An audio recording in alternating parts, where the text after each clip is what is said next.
Welcome to the Space Jam. Welcome to the Space Jam.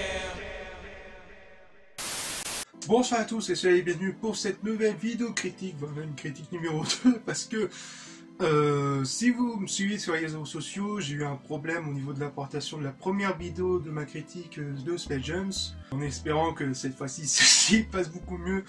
Malheureusement, vous avez échappé à mon magnifique t-shirt Jurassic Park qui en fera, je vous ai plus d'un. Donc, on va passer à la critique ciné, une critique ciné qui a fait pas mal, ça fait pas mal de temps qu'il n'y a pas eu critique ciné sur la chaîne. Donc, suite, on va dire, de Space Jam, du premier Space Jam, donc là, ça fait 25 ans qu'on attendait la suite.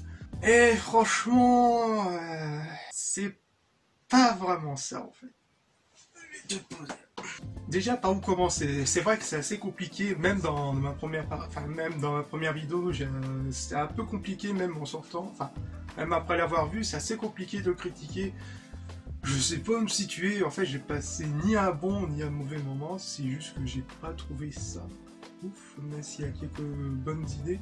Disons que c'est pas vraiment une suite, c'est plutôt un remake déguisé, mélangé à un peu de vomi, de fanservice, et beaucoup trop de clins d'œil cinématographiques, même si c'est un peu expliqué, mais on est plus focus sur les références que sur le match, même sur la totalité du film. Pourquoi c'est plutôt un remake qu'une suite? Parce qu'il n'y a pas vraiment d'explication de pourquoi et du comment où les Toons sont arrivés là ou quoi. Vous avez quelques petites références au film, même quelques petits clins d'œil, notamment les martiens, les petits martiens qu'on avait vus dans le premier opus, qui sont là juste pour faire joli. Hein. Ne vous attendez pas à quelque chose qui soit linéaire, voire même une connexion entre les deux films. Non, non, non. Il n'y a pas vraiment de sensation de suite en fait. C'est plutôt un remake. C'est plutôt un remake. C'est un Space Jam mais sauce 2021. Après, niveau histoire, c'est vrai que c'est pas vraiment ouf, hein, même dans le premier opus.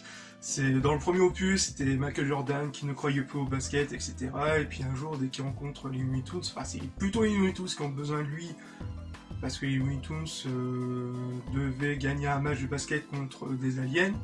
Et vu que c'était un peu chaud, il décide tout de même de faire appeler Michael Jordan, et puis au fur et à mesure du film, Michael Jordan reprend goût au basket, etc. Mais étonnamment, même en le revoyant aujourd'hui, ça tient debout, quoi. Tandis que là, ça repart sur une histoire un peu à la Capitaine Hook, c'est-à-dire que le fils ne croit plus à son père, et que tout au long du film, etc., il croit que, en fait, le méchant le considère un peu plus comme son fils, parce qu'il croit en ses rêves, etc. Donc, vous imaginez Peach, et LeBron James va sauver son fils, etc. Mais après, le problème, c'est que le film dure beaucoup trop longtemps. Il y a certaines scènes, notamment au début, parce qu'une bonne partie du début se concentre sur son fils et lui. Il y a un rythme assez lent, mais c'est surtout dans la seconde partie, match final, et pendant la partie Toons, et la partie du match où le rythme est beaucoup mieux. Je pense que s'ils enlèveraient quelques scènes ou quelques petits dialogues, franchement ça passerait un peu crème. Après, en termes de réalisation, franchement vous attendez pas plus que ça, hein. Vraiment la cinématographie du mec, du réel, totalement inconnu. Je sais de ce que j'ai vu de la part de mes recherches, je sais qu'il avait réalisé Scary Movie 5. Ouais, jusque là on parle totalement de confiance. Après, vous attendez pas quelque chose de ouf, hein, ni de révolutionnaire, etc. Niveau effets spéciaux, on peut dire que c'est assez bien réussi. Franchement, c'est quelques teintes de couleurs, etc. qui font assez bien. Même si je dois avouer que j'aurais préféré que les Toons restent en Toon, justement pour garder cette magie justement au premier opus, mais aussi qui veut la peau de Roger Rabbit. Ça donne vraiment l'impression que les producteurs disent ouais non, les enfants ils aiment pas trop les cartoons en 2D, il faut les mettre en 3D. Je vois pas vraiment l'intérêt de faire ça, hein. Garder en cartoon c'est beaucoup mieux, c'est beaucoup plus immersif que les mettre en 3D. Après t'as toute la partie du basket mais renouvelée en format jeu vidéo. Ouais, jusque là, c'est vrai que pas trouvé, ça rajoute un peu plus de challenge, mais après, pour gagner des points, parfois de temps en temps, tu te dis, mais what the fuck, quoi. Ça défie tous les lois du truc. Après, en termes d'humour, franchement, l'humour est assez bien géré. Même si parfois, il y a des choses où... ouais, parfois ça tombe vraiment à l'eau, comme le battle rap avec Porciné. Franchement, au niveau malaise, vous êtes pas prêts. Concernant la BO, franchement, totalement oubliable.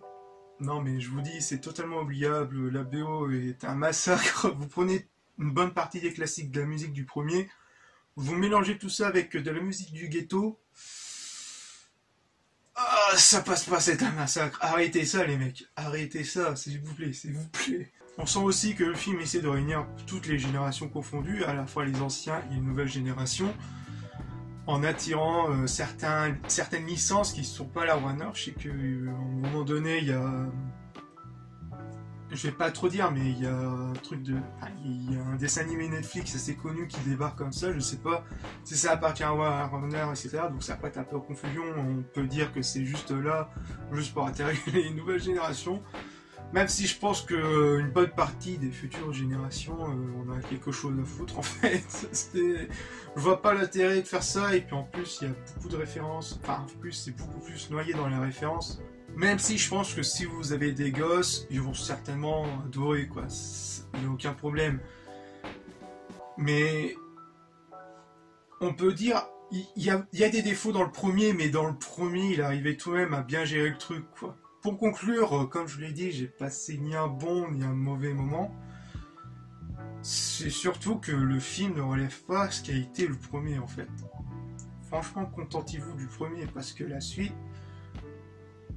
Voilà, c'est pas vraiment une suite, c'est un remake déguisé, comme je l'ai dit, rebooté totalement. On prend les mêmes et on recommence avec une bonne dose ultra nostalgique, avec beaucoup de clins d'œil.